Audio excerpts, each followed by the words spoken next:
Very good morning scholars.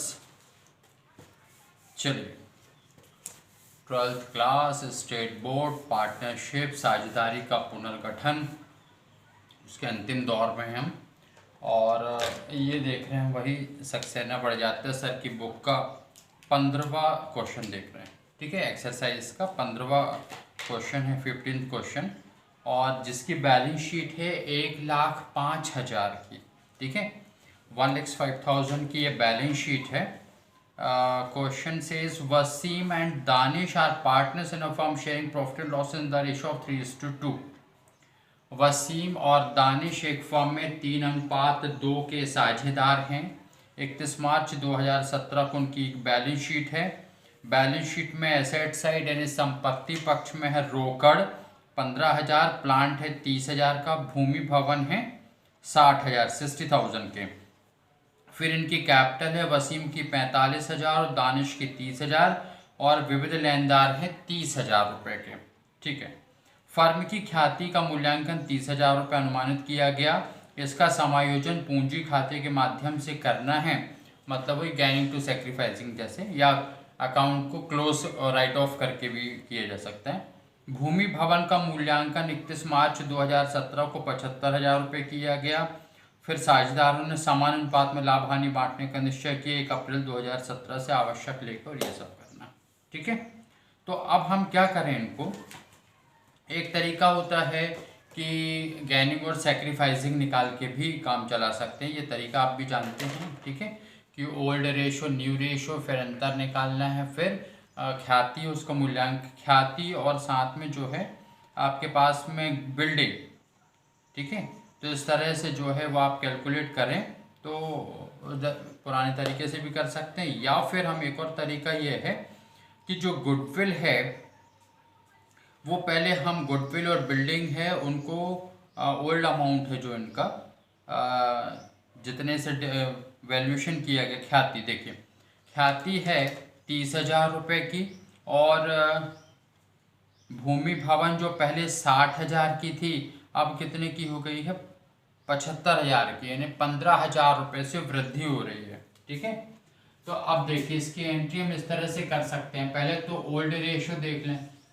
Old ratio कितने हैं, तो 3:2 है, और न्यू रेशो क्या है, नया अनुपात क्या है, तो वो है 1:1 है। ठीक है, 1/2 1/2 अनुपातों का योग, और 3/5 2/5 पुराना हो गया।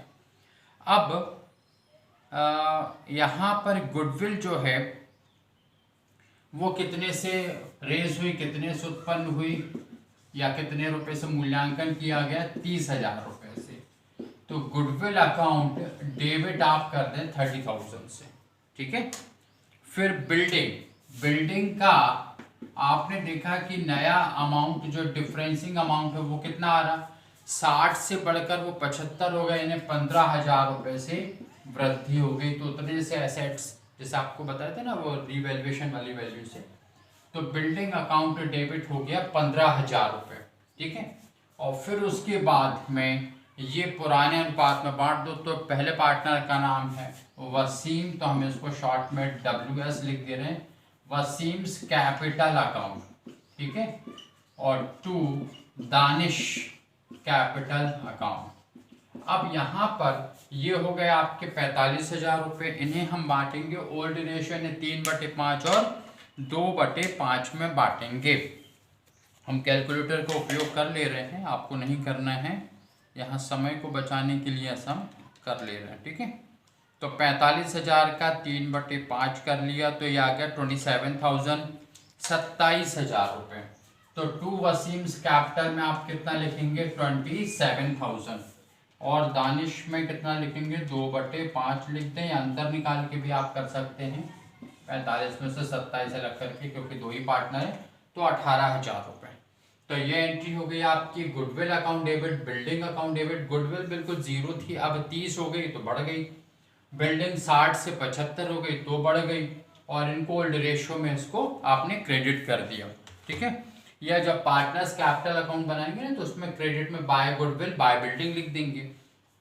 अब क्या होगा, नया अनुपात में लाभालाभ बांटने की तैयारी कर रहे हैं वो, तो अब क्या हो गया, इसके बाद आप तुरंत एंट्री लिखोगे इस अकाउंट, ये भाई अब ये जो अकाउंट ओपन हो गए हैं इसको बंद भी करेंगे क्योंकि साझेदारी के लाभ अनुपात में परिवर्तन हो रहा है साझेदारों में, तो इस अकाउंट को आपको बंद भी करना है।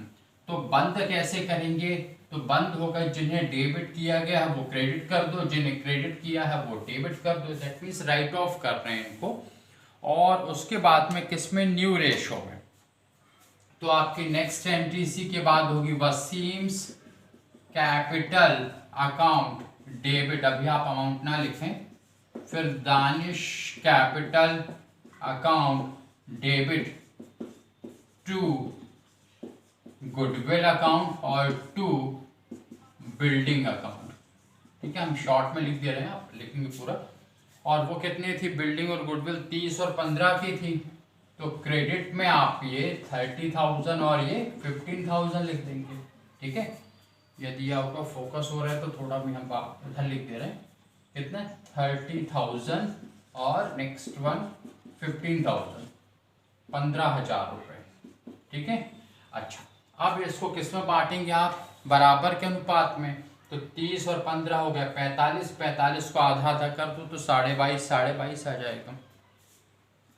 तो यहाँ पर हम डेबिट कितना करेंगे, 22,500 और 22,500 RS में, और इसको हम लिख देंगे being goodwill and appreciation in the value of building written off in new ratio, यानी अपलिखित की गई नए अनुपात में। बस इतनी सी बात है RS में।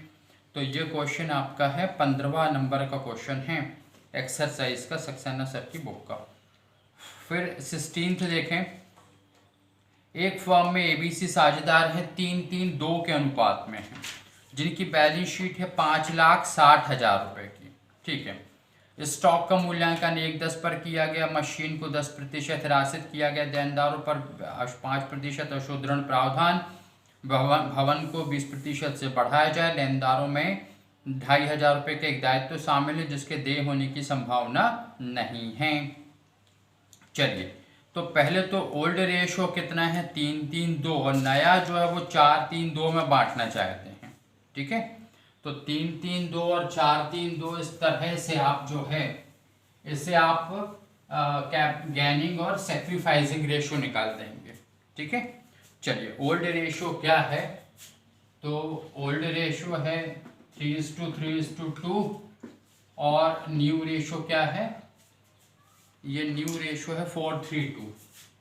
ठीक है, तो ये काम तो आपसे बनता है, तो इन शॉर्ट आपको बता देंगे किसका गेन आ रहा है, किसका सेक्रीफाइस आ रहा है, ये काम आप बार बार कर चुके इस तरह से। चलिए, अब यहाँ पर आप देखें कि किसकी वैल्यू, जिसकी वैल्यू बढ़ रही है उसमें प्लस का साइन लगाइए, और जिसकी घट रही है उसमें माइनस का साइन लगाइए। तो यहाँ पर सबसे पहले बिल्डिंग, आप क्या लिखेंगे, increase in the value of building.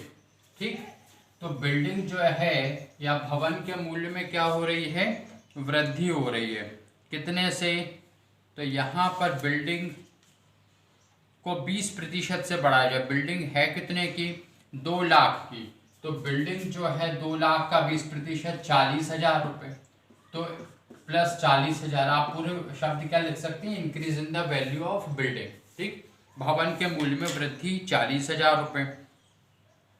फिर क्या हुआ, और क्या बढ़ रहा है,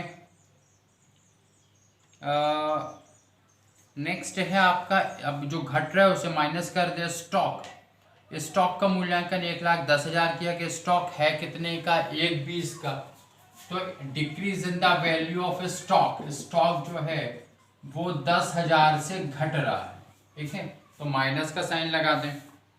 फिर उसके बाद है मशीन, मशीन पर 10% से डेप्रिसिएशन लगाना, मशीन है कितनी की, 59 की, तो 10% 15,900, तो decrease in the value of machine, machine के मूल्य में कमी, तो 15,900 रुपये से ये कमी हो गई। फिर उसके बाद बैड डेट्स प्रोविज़न किए गए, देनदारों पर, देनदार है 44,000 के, 44 का 5%, तो 220, 2,200 रुपये जाएगा। तो उसके बाद नेक्स्ट लिखे अशुद्ध प्रावधान, क्योंकि ये तो खर्चा, ये लॉस ही है, तो ये माइनस के साथ ही जाएगा, तो 2,200 रुपये आ गया। फिर उसके बाद में नेक्स्ट है कॉन्टिजेंट लायबिलिटी, एक संदिग्ध जो दायित्व है जिसके देय होने की संभावना नहीं है। तो संभावना नहीं है यानी कि अब इन्हें नहीं देना है, ये तो प्रॉफिट की तरह तो प्लस होगा। तो contingent liability not to be raised ऐसा लिख सकते हैं आप, यानी कि जिसके देने की संभावना नहीं है, तो वो है आपके पास में 2500 रुपये का। ठीक है, तो ये 2500 प्लस में चले गए। फिर नेक्स्ट है आपका संचय। संचय जो है सामान्य संचय, जैसे गुडविल हम बांटते हैं वैसे जनरल रिजर्व बांटते हैं, तो जनरल रिजर्व भी बांटना ही है इनको। ठीक है, तो वो है 36,000 का, 36,000 का। आ रहा समझ में? 36,000 रुपये के जनरल रिजर्व को बांटना है। अब यहाँ पर कितने आइटम हो गए? 3 और 3 6 आइटम हैं। कौन कौन से हैं आपके पास देखें प्लस माइनस करके।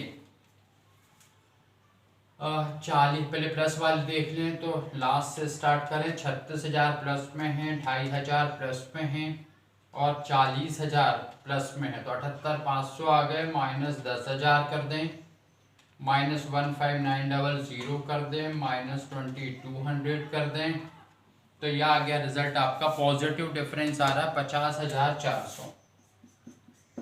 ठीक है, अब इस 50,400 को ये इस तरह से लिखते हैं।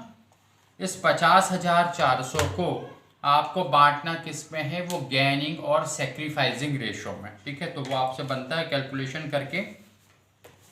फिर ये 50,400 गेनिंग सेक्रीफाइसिंग में आप बांटोगे तो एंट्री क्या हो जाएगी? Gainings partner capital account debit to sacrificing, gaining to sacrificing ऐसा लिख दोगे। तो इस तरह से वो एंट्री करनी है आपको। और उसके बाद में फिर आप बनाएंगे पार्टनर्स कैपिटल अकाउंट। अब पार्टनर्स कैपिटल अकाउंट में क्या क्या लिखना है वो समझें आप। सबसे पहले पार्टनर्स कैपिटल अकाउंट ये जानते हैं आप किस तरह से बनाते हैं। सबसे पहले आप लिखेंगे बाय बैलेंस बीडी, शेष आगे लाए, तो इनकी कैपिटल है 2 लाख, 1.5 लाख, 1.5 लाख की, वो लिख दी। ठीक है, फिर उसके बाद में आप एंट्री करेंगे गेनिंग टू सेक्रीफाइसिंग, तो आप कैलकुलेशन करके देख लेंगे। तो मोस्ट प्रोबेबली जैसे आपका एंट्री हुई, मान लीजिए एस कैपिटल अकाउंट डेबिट, 2 बीस कैपिटल, 2 सीज कैपिटल, तो ए के डेबिट में क्या लिखेंगे? 2 बीस कैपिटल, 2 सीज कैपिटल। फिर जैसे लेजर पोस्टिंग करते हैं, बी के क्रेडिट में क्या लिखेंगे? By S capital. सी के क्रेडिट में क्या लिखेंगे? By S capital. तो ये आप इस तरह से करेंगे और उसके बाद में बैलेंस निकाल देंगे। फिर बैलेंस निकालने के बाद न्यू बैलेंस शीट भी बनानी है आपको 1 अप्रैल की। तो अप्रैल 1 में अब आप देखिए बैलेंस शीट में आप क्या क्या लिखेंगे। कैश एट बैंक, कैश पे कोई फर्क पड़ा नहीं तो 37,000 ही रहेगी। डेटर्स पे आपके जो है सन्ड्री डेटर्स कितने के हैं? 44,000 के हैं। स्टॉक नेक्स्ट कितना है? 120 है। ठीक है, और बिल्डिंग जो है वो 2 लाख की है। ठीक है, फिर उसके बाद में नेक्स्ट, अच्छा इनके डिफरेंसेस रिवैल्यूएशन वाली वैल्यू क्यों नहीं लिख रहे? क्योंकि इनके जो डिफरेंसेस है उसको हमने पार्टनर्स कैपिटल से एडजस्ट कर लिया, इसलिए नहीं लिख रहे हैं। हाँ, फिर लाइबिलिटी में क्रेडिटर्स 24 है और उसके बाद में जनरल रिजर्व 36,000 है। ये जितना भी प्लस माइनस आपने किए इसका असर कहाँ पर पड़ा? पार्टनर्स कैपिटल अकाउंट पर पड़ा। तो इनकी जो पार्टनर्स की कैपिटल थी ना 2 लाख, 1.5 लाख और 1.5 लाख की, वो अब परिवर्तित हो जाएगी इनकी प्लस माइनस के कारण, क्योंकि आपने गेनिंग टू सेक्रीफाइसिंग वाली एंट्री की है।